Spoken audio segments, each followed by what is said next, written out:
সেটা বাবাকে জিজ্ঞেস করো। বাবা নিজেই তো এক পুরাকীর্তি হয়ে বসে আছেন। সেটা কিরকম? আমাকে জিজ্ঞেস করছো কেন?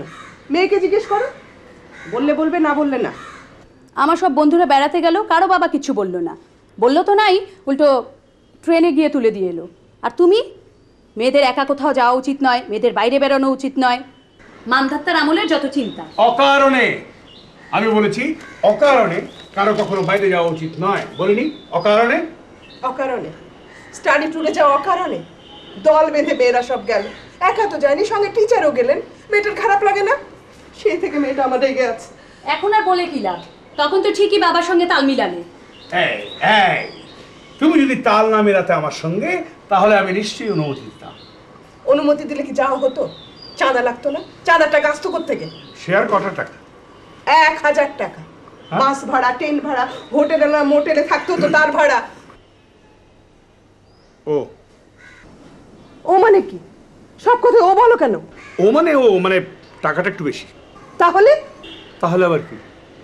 টাকা যখন আবার হবে তখন যাবে। আর তাছাড়া কক্সবাজার, রাঙামাটি এগুলো তার হাওয়ায় মিলিয়ে যাচ্ছে না।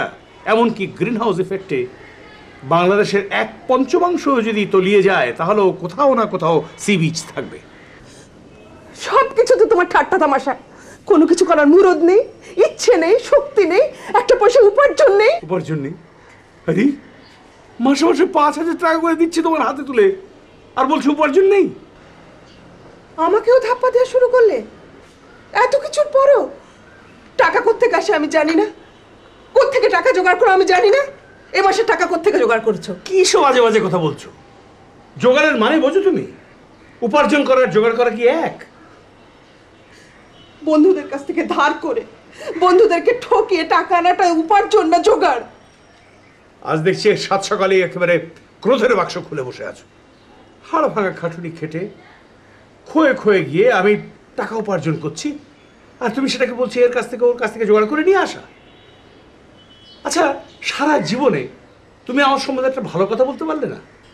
আচ্ছা আমাকে বলো তো, কিসের তোমার উপার্জন? কোত্থেকে আসে উপার্জন? কেন, ব্যবসা থেকে। তাই তো, ব্যবসা থেকে।